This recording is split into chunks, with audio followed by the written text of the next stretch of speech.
are more healthy, public safety is higher, high school dropout is lower, and I can go on and on and on, citing, the amazing impact that museums like the Brooklyn Museum has in communities like Brooklyn.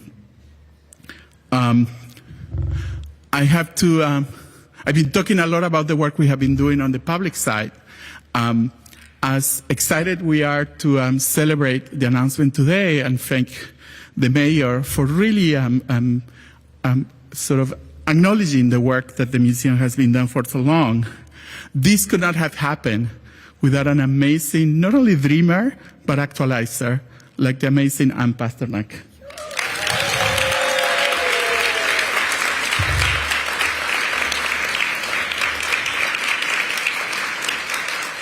Anne has been gifting us the opportunity to enjoy the work of so many artists, not only in her tenure here at the Brooklyn Museum, but many, many years, and I'm not going to say how many, with the work at Creative Time and, so many other roles that she had as, curator, as an arts administrator, and really, again, an actualizer of the dreams of so many New Yorkers. When Anne came with this crazy idea, I laughed. And those of you that know me, I have a very loud laugh. Anne met that laugh with another louder laugh. And I said, if anybody can make this happen, it's you. So let's do it. Let's try to make it happen. So for that, I want to invite Anne to the podium to say a few words.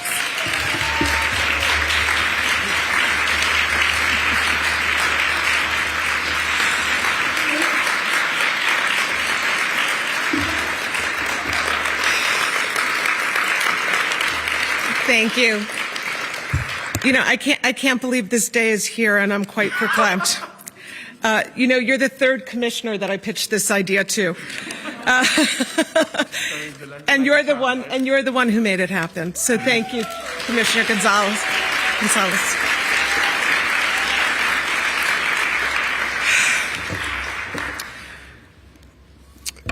Hi, I'm Ann Pasternak. And let me just say first, a really heartfelt thank you. Thank you for being here today. I am grateful to the artists, our community partners, the school principals and teachers, even though school is in service today, the Brooklyn cultural leaders, the donors, and of course, our wonderful museum trustees that have gathered here. And thank you to Mayor de Blasio and our Department of Cultural Affairs Commissioner Gonzalo Casales. You've given us the reason to gather this holiday season for something absolutely worth celebrating.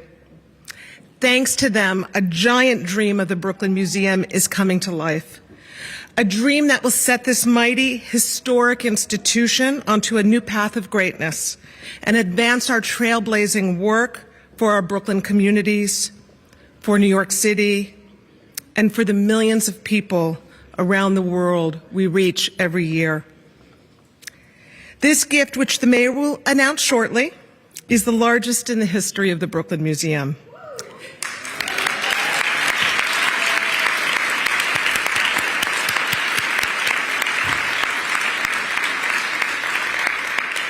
And honestly, the timing couldn't be better. Over recent years, our audiences have grown exponentially. They've more than doubled. Public school students served have doubled. Public programs and exhibitions have greatly expanded. And our reputation as one of the most trailblazing museums has grown globally. Did you know that we're the fourth most Instagrammed museum in the country? Not in the city, in the country. We are particularly proud of our ever-expanding community relationships. When the museum shut down during COVID, we just got busy. We immediately initiated a partnership with the Campaign Against Hunger.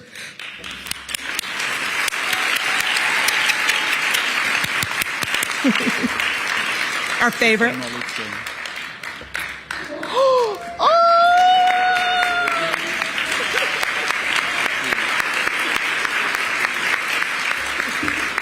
We're going to give him a lot of love in a moment.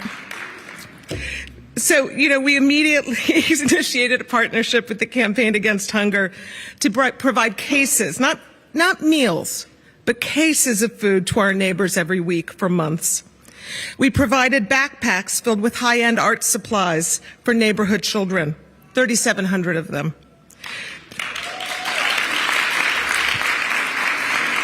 Then last winter, when we found out all the toy drives were canceled during the holiday season, in 2 weeks' time, our trustees and community partners hustled with Councilmember Lori Cumbo to throw a toy drive with thousands of new toys, winter coats, food, and a whole lot more.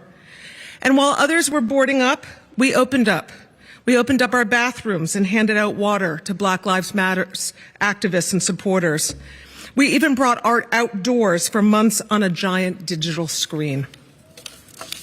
The museum has been serious about growing its reach and impact.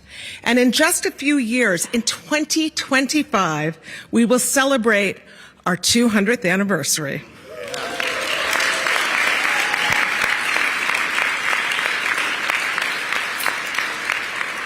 Could there be a better time to make a big statement and invest in the Brooklyn Museum's future? I think not. This building, more than 120 years old, needs to rise up and meet the needs of the present and the future. While our programming blazes trails for the 21st century, our building is mired in the 19th century, and it's long time for change. And thanks to this gift, we will be well on our way. We will make much needed improvements and transform the visitor experience by updating 40,000 square feet of collection galleries. Our American art, Native American art, contemporary and design galleries, among others. We're able to expand exhibition space and even create a new gallery for Brooklyn's incredible history. Okay, you can applaud at that, yeah.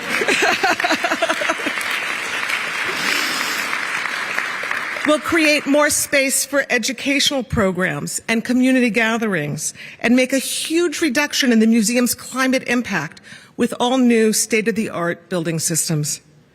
Make no mistake about it. Brooklynites are worthy of the same level of quality that every other major museum in New York City is able to offer. We want and need our audiences to know that they deserve what Manhattan has. In fact, they deserve what Boston, Philadelphia, Dallas, Houston, Chicago, LA, San Francisco, Columbus, and even Arkansas has.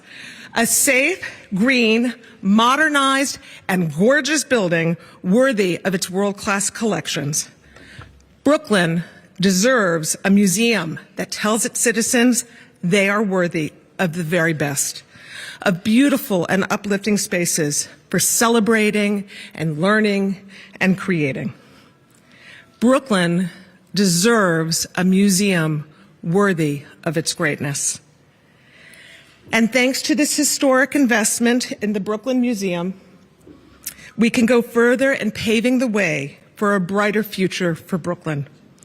So on behalf of our board chair, Barbara Vogelstein, our former board president, Stephanie Ingracia, who were great partners in this process, and on behalf of all of our trustees, our staff, and the millions of people we reach each year, thank you, Mayor de Blasio. We couldn't be more excited nor more grateful.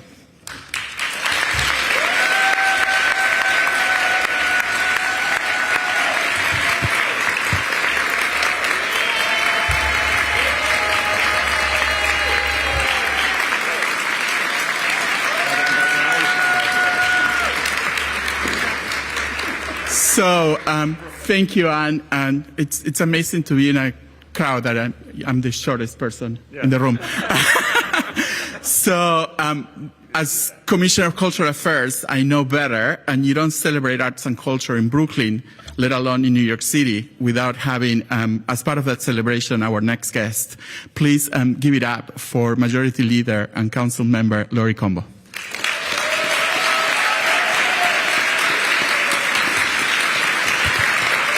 Wow. What a crowd. This This is a Brooklyn crowd. Like, we go hard or we go home. We do it big in Brooklyn. And I'm so happy to be here. This is such a full circle moment for me and so emotional. I was so excited to be here. One of my very first jobs at the age of 21 was right here at the Brooklyn Museum, working in the development department, raising funds. So to be able to come full circle and to work with our partners in government to deliver $50 million, that was an internship gone well.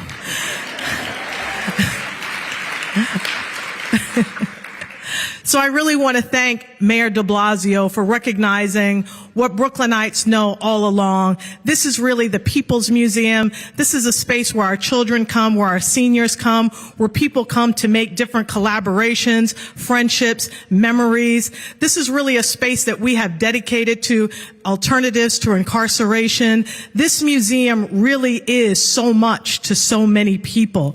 And I think for many people who come here for the first Saturday programs and explore the galleries and see all that it has to offer, this is really a space where all Brooklynites feel welcome. We're all New Yorkers, people traveling from all over the world. And I think the oi and the yo outside really demonstrates the diversity of the city of New York. We all can say things a different way, but we all come back to knowing that, particularly from this pandemic, we all want to be together. We all want to share space. We all want to learn from each other. We have so much more to do in Brooklyn, New York. But Mayor de Blasio has set this museum in a historical direction. And Anne, I couldn't be more proud to work with you as the executive director here at the Brooklyn Museum. You've taken the museum to leaps and bounds. And this historic contribution from the city of New York is going to continue to make sure that generations to come will come and find a museum that is accessible to all. So thank you all so very much. It's been an honor to serve you as our city council member, and what a way to go out. Thank you all so much.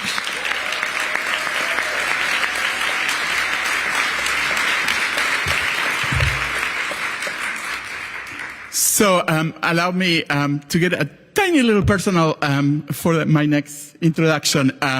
It was February 2020. I had the opportunity to have an amazing conversation with the mayor about the future of arts and culture in New York City and how important it was going to be to leave a legacy on that. Then March came, and we were not sure, what was going to happen to all of us. And the one thing that at least kept myself going, and so many of us, is knowing that in the mayor we had an amazing partner that understood that the recovery of New York City could not happen without investment in arts and culture. I could go on and on and on and on about everything that we did. I do want to say that an investment of $25 million in artists, direct support for artists, is one of the top things that we can celebrate about how this mayor really understands the support for arts and culture. But today we're here to celebrate another investment, and I just want to all of us to make a lot of noise to welcome the amazing Bill de Blasio, Mayor of the City of New York. Thank you.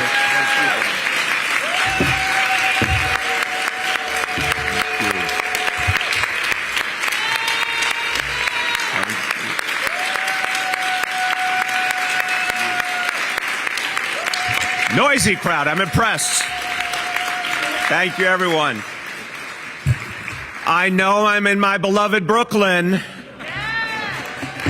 because it's loud. Thank you, everybody.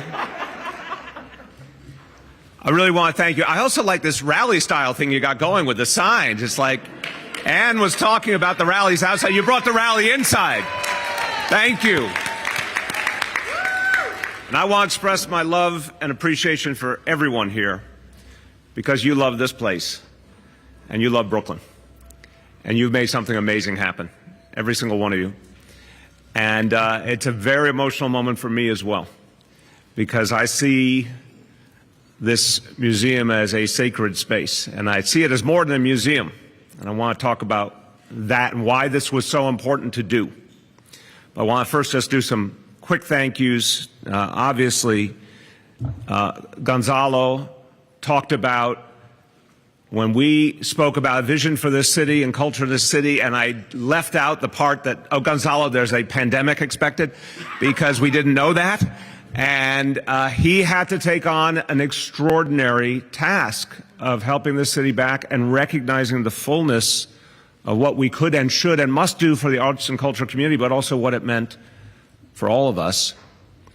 And we worked together and created the idea of the City Artist Corps, which he just referenced, and putting money directly in the hands of artists so they could help us all come back.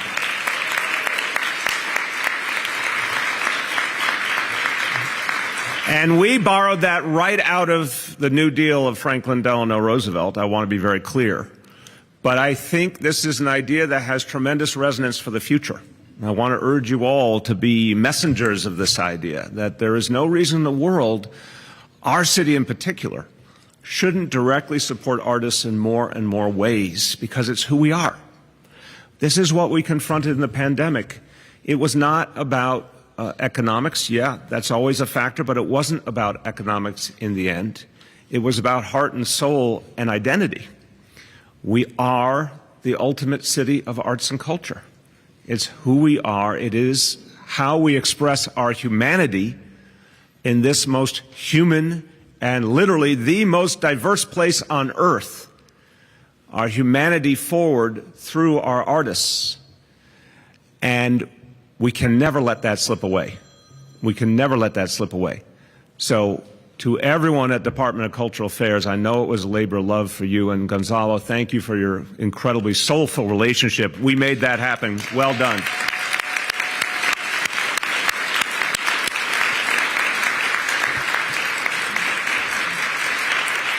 No one is more passionate about promoting arts and culture and public investment in it. And literally no one is louder in the entire city council than our council member, Lori Cumbo, and louder in every way, in all the right ways. Thank you. And then to all the board members for everything you've done, for your incredible commitment to this museum. Obviously, Barbara and Stephanie, you played a particularly crucial role in getting this done. Thank you. You came with passion and vision, and it made a huge difference. And then, Anne, you wear passion and vision on your sleeve, and that's a compliment. This is truly, I can tell every time you speak that you see the amazing possibilities. You've built so much, but you see the amazing possibilities ahead in this place. But now let me tell you what I feel this really is about. Because a long time ago, I lived nearby, but I didn't understand the meaning of the Brooklyn Museum. And I cannot tell a lie to you. When I first came to this neighborhood almost 30 years ago, I saw a big, imposing building, and it felt like just another traditional manifestation of what we'd all been taught a museum was. And a lot of us were not taught that a museum was a place for us. And let's just break it down here. Many, many people, depending on where you lived, the color of your skin, how much money you had in your bank account, you got a message that a museum was for a certain group of people and not necessarily for everyone else. Maybe that was inadvertent, maybe in some cases more purposeful.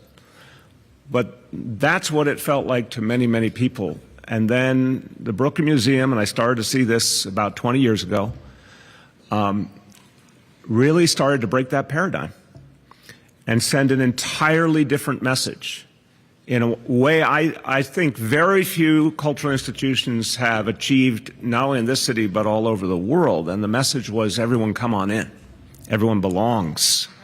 Everyone belongs.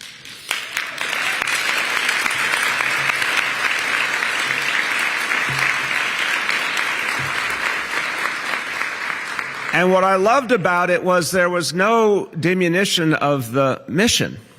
If anyone, is quote unquote a purist about giving an opportunity to artists to be displayed or to recognize the great cultural works of the past, none of that was in any way lessened by making this a place for the people. It was, in my view, it was elevated. Because all those great works of art down through centuries, in so many cases, were commentaries on an evolving world.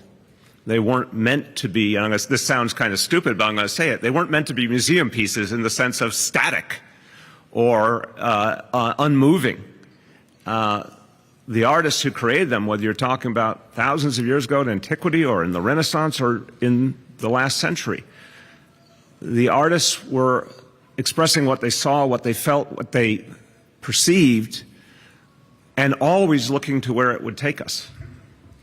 And it was never meant to be ossified. It was meant to inform, it was meant to enlighten, it was meant to inspire.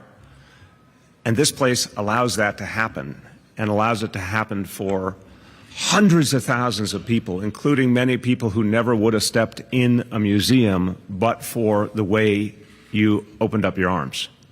And you made it accessible, and you made it energetic, and you made it fun, and you made it joyful, and you made it youthful. So, to me, the honor we owe to our artists, the honor we owe to the cultural community, is it allows us, everyone's work allows us to see ourselves better and allows us to believe in our better angels, allows us to see what might be. And that is so necessary in this moment of history, where there's so much fear, there's confusion, there's division. And that moment when you're standing in front of a work of art, it kind of recenters you, gives you back that charge, gives you back that hope, gives you back a sense of this too shall pass. We have something we can do together. That's why it's a sacred space. And that's why we have to support it. This place is not just a building. It's not just a place with a noble history. It's a living, breathing hope for Brooklyn and for the world. And so we have to support it.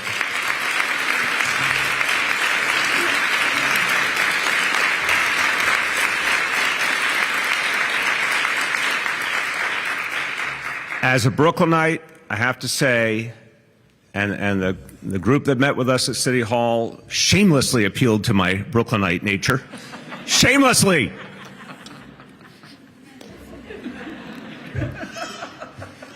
I'm a proud Brooklynite. Guilty! Guilty as charged.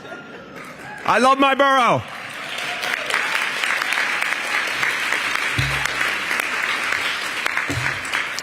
And Brooklyn does, honestly. We love all 5 boroughs. We love our state. We love our nation. But Brooklyn has this incredible habit of leading the way and lighting the path.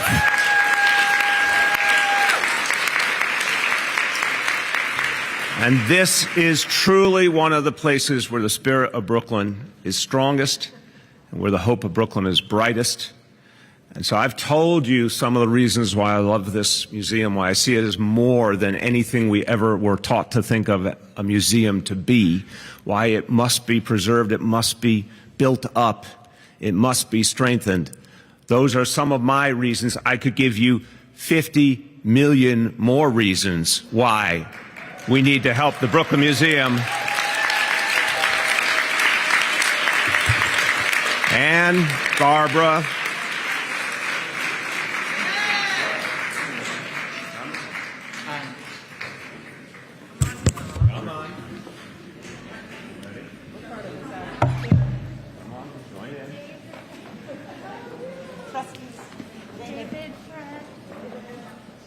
What's on the other side of this?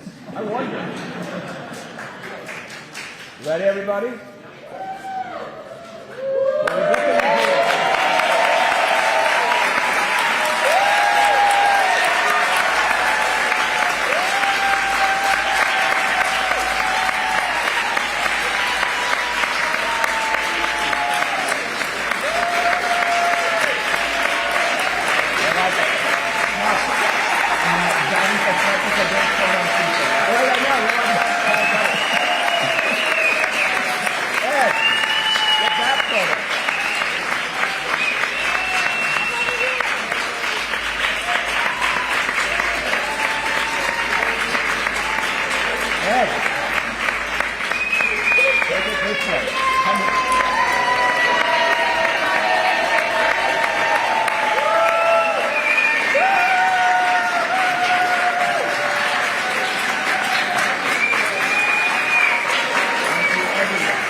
Anne's off to the bank, everybody.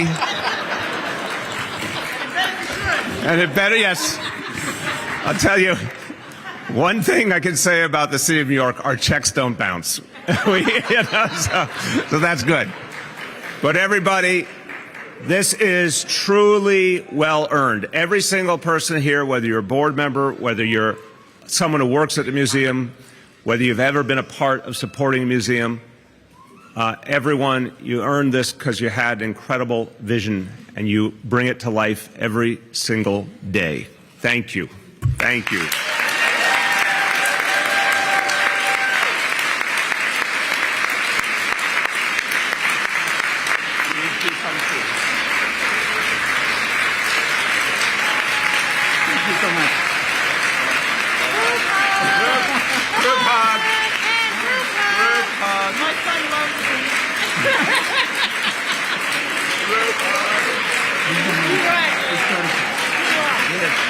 It's on you now.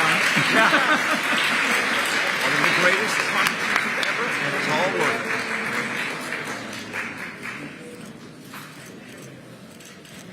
All right. Excellent. All right. Now we mingle, right?